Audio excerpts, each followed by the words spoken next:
Muy buenos días. Muchas gracias, Francisco. Compañeros, darles un saludo especial al secretario, a todo el equipo de la Comisión Tercera y a todas las personas que nos siguen a través de la plataforma. Muchas gracias, secretario. Siguiente punto del orden del día. Presidente, con respecto a la votación de proyectos, el senador Iván Marulanda radicó una proposición que tiene como consideración los dos proyectos de ley, lo que está en primero en el orden del día, que son el 44 y el 54. Ok, ya le damos la palabra al senador Marulanda y le hago claridad a la senadora María del Rosario y al resto de los compañeros que ingresaron posterior a cuando sostuvimos una conversación antes de dar inicio a esta comisión. Lo que vamos a hacer en el día de hoy, senadora y compañeros, es darle el uso de la palabra del primer. Ya el senador Richard Aguilar está en plataforma, regístrelo, secretario. Sí, señor, está registrado. Darle la palabra al senador Marulanda por la proposición que radicó y al senador Ciro Ramírez. Y luego procedemos a anuncio de proyectos para citar el martes 6 de abril, porque el presidente del Senado nos citó a las 11 de la mañana y el Ministerio de Hacienda está socializando la reforma tributaria con las diferentes bancadas. Entonces, en aras de darle la oportunidad al ministerio y a los compañeros de que tengan la oportunidad de estar en esas reuniones y lo mismo de que atendamos la plenaria a tiempo, vamos a hacer anuncio de proyecto y citaremos para el martes. Entonces, le damos la palabra al senador Iván Marulanda. Gracias, señor presidente. Efectivamente, con 9 colegas senadoras y senadores hemos presentado una proposición a la consideración de esta reunión de la Comisión Tercera, que quisiera explicar rápidamente para solicitarle a su señoría que permita la lectura de la proposición y naturalmente pues la votación pertinente y para que quede radicada en el acta. Cuando empezó este tema de la pandemia hace exactamente un año, señor presidente, un grupo importante de senadores, 54 senadores y senadoras de la República, de 9 partidos políticos, expresamos la preocupación enorme en relación con lo que significaría para los sectores pobres y vulnerables del país, los hogares pobres y vulnerables, la amenaza de la pandemia, por supuesto, la condición de indefensión en la que nos colocaría a los colombianos por el confinamiento y por el cierre de las actividades económicas. Y presentamos al señor ministro de Hacienda una propuesta de una renta básica que llamamos en aquella época de emergencia, con el fin de que el Estado cumpliera con su obligación de reconocerle a las personas pobres en Colombia el derecho a una vida digna. Por lo demás, población pobre, repito, colocada en condiciones de indefensión por la pandemia, trabajadores informales que no podían ya desarrollar sus actividades, una gran ola de desempleo, sobre todo de micronegocios, microempresas, pequeñas, medianas empresas que no resistían el paro y en fin. Pero adicionalmente, en la idea de que esas transferencias monetarias contribuyeran a que el mercado no desfalleciera y pudiera haber en algún momento una reactivación económica en la medida que hubiera una demanda basada en esas transferencias monetarias. Y también para cuidar la salud de la población en la medida en que podría cuidar sus temas alimentarios y sus temas básicos en confinamiento y no se verían pues en la desesperación de salir a la calle a buscar el sustento y a tener el riesgo enorme del contagio. Esta conversación con el ministro tuvo una evolución de estos 54 senadores, tuvo una evolución en que el ministro pues dijo que le parecía muy interesante, pero que no le parecía posible atender a una propuesta de esa de esa naturaleza en ese momento, que tal vez después fuera posible, y el gobierno dictó sus normas de leyes de emergencia en el estado de emergencia económica, social y ambiental, donde venía la creación, entre otras cosas, del ingreso solidario, una transferencia monetaria que a nosotros nos pareció en su momento y siempre nos ha parecido pues insuficiente, tanto en su cobertura como en el tamaño de la transferencia. A partir de ese momento, entonces, este grupo de senadores presentó un proyecto de ley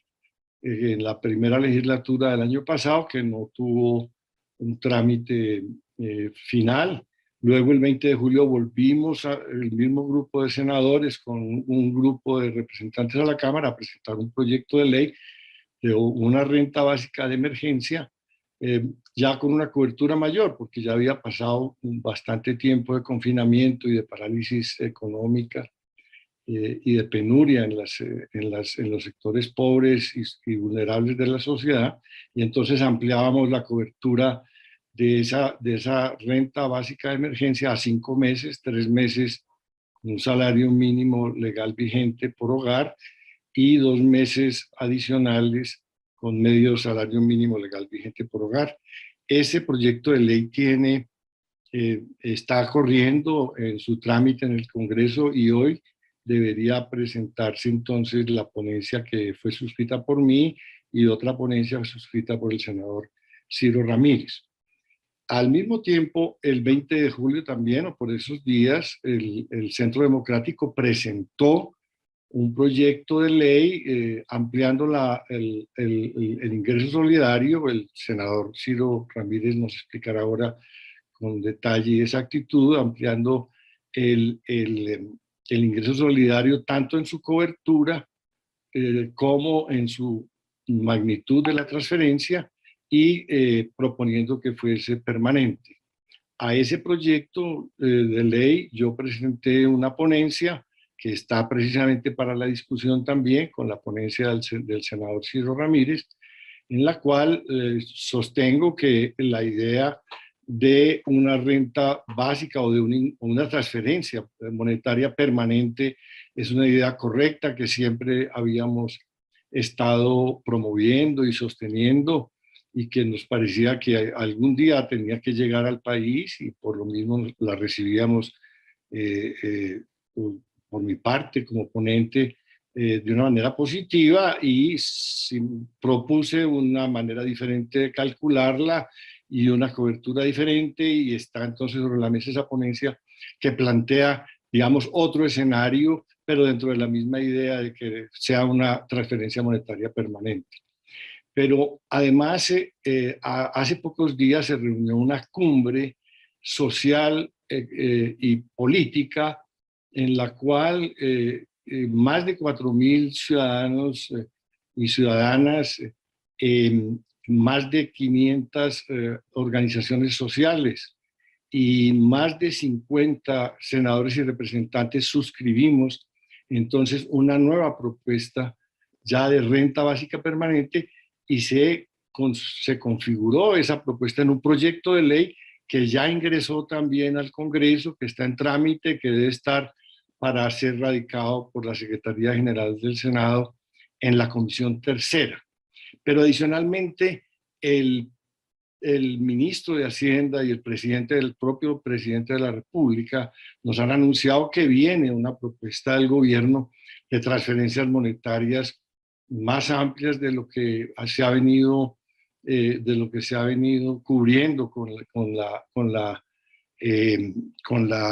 el ingreso solidario, y de una configuración muy distinta y también permanente, como lo hemos venido entonces solicitando distintos sectores. Entonces, ante toda esa canasta de posibilidades y de cara al sufrimiento enorme de la población que está exigiéndonos a todos en el Estado, al Congreso, al gobierno, una respuesta pronta y efectiva que le dé unas transferencias monetarias a los hogares pobres, que a nuestro juicio, pues de acuerdo con los cálculos que hemos hecho, son 7,5 millones de hogares en Colombia, pues reciban efectivamente una respuesta del Estado, repito, y reciban una transferencia monetaria cuanto antes, que sea respetable, por supuesto, en su tamaño, en su magnitud, que no diferencie entre los pobres y que le permita una vida digna como un derecho reconocido por la propia Constitución y como un deber del Estado de proteger esos derechos y particularmente ese derecho a una vida digna. Entonces, señor presidente,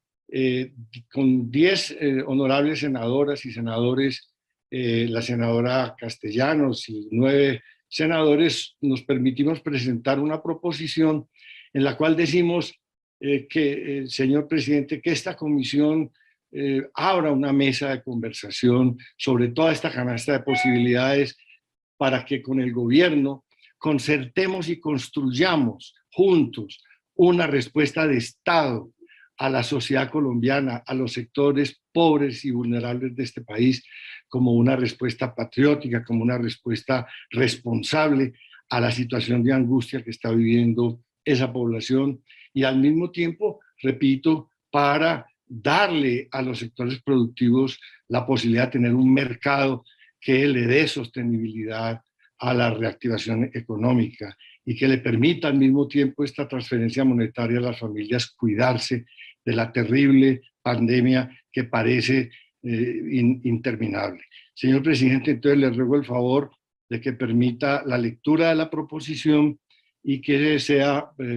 considerada y votada en esta sesión. Naturalmente he hecho esta introducción con todo el respeto a mis colegas que firman la proposición, pero naturalmente que ellos a su vez tendrán su propia lectura del momento, su propia lectura de lo que está allí consagrado en esa propuesta, y con todo el respeto pues he hecho esta introducción, pero naturalmente que espero que ellos, si ven que faltó algún argumento o alguna precisión, pues a su vez lo hagan, porque es una proposición que hemos hecho entre todos, pensando de la manera más positiva en abrirle caminos al Estado, para que el Estado colombiano responda ante la sociedad colombiana por sus obligaciones en esta terrible tragedia de la pandemia. Gracias, señor presidente. A usted, senador. Le damos la palabra al senador Ciro Ramírez y luego procedemos a darle lectura a la proposición. Senador Ciro. Gracias, presidente. Yo quiero simplemente hablar sobre los proyectos de ley que están en curso en la Comisión Tercera desde hace ya un tiempo. Desde el año pasado está el proyecto de ley del senador Marulanda y varios congresistas, y el proyecto que hemos radicado también con varios compañeros de la Comisión Tercera, incluido varios partidos políticos que hacen presencia en nuestra comisión. Yo lo que digo es que en los últimos días hemos oído al presidente Duque hablando sobre la ampliación del ingreso solidario junto con una transformación en materia de focalización bajo condiciones de pobreza y vulnerabilidad, además articulándolo con el número de personas por hogar, además de eso ampliándolo a 4.7 millones de hogares, ampliando la cobertura y el valor de la transferencia monetaria y sobre todo mezclando de una manera, digamos, ambiciosa y novedosa la condicionalidad y la no condicionalidad de las transferencias monetarias. Yo pienso que esto va a ser un eje fundamental, como así se ha expuesto dentro de ese paquete social y de sostenibilidad para el futuro de los colombianos en condición de pobreza extrema, pobreza y vulnerabilidad. ¿A qué voy con esto, señor presidente y compañeros? Ya sabemos que se viene una reforma tributaria como lo hemos visto en los medios de comunicación y el gobierno nacional así lo ha venido exponiendo y hemos podido observar. Yo lo que digo, señor presidente, y lo expongo acá ante la comisión y lo presento para que me puedan acompañar los que así lo deseen, para que acompañemos una proposición de aplazar estos dos proyectos, si así lo determina también el senador Marulanda, para que nos sentemos con el gobierno nacional como hemos venido haciendo, para ver si nos seguimos trabajando para ponernos de acuerdo en esa idea que ya también el gobierno nacional ha venido desarrollando y por lo visto lo ha venido, digamos, entonces con el fin de poder avanzar en el trabajo que hemos venido realizando desde el año pasado, incluso nos sentamos con el ministro Carrasquilla, el senador Marulanda, Richard, el senador Germán Hoyos, charlando y mirando llegar a algún punto de acuerdo. Pues la idea es seguir en esa misma línea y más ahora que el gobierno ya expuso públicamente a la opinión pública un desarrollo muy grande del ingreso solidario. Y yo creo que es un momento oportuno para ponernos de acuerdo. Yo creo que es el momento, pues, para que de pronto podamos nosotros dejar esto, siquiera para la semana después de Semana Santa, y sentarnos, darnos unos días para sentarnos con el gobierno nacional y mirar a qué punto podemos llegar para de pronto acumular estos dos proyectos con la reforma tributaria y sacar adelante una transferencia monetaria condicionada y no condicionada, que obviamente ayude a combatir la pobreza y sobre todo sacar a muchos colombianos en condición de vulnerabilidad. Es lo que yo quería exponer y se lo presento a toda la Comisión Tercera para que podamos avanzar en esta discusión. Gracias, presidente.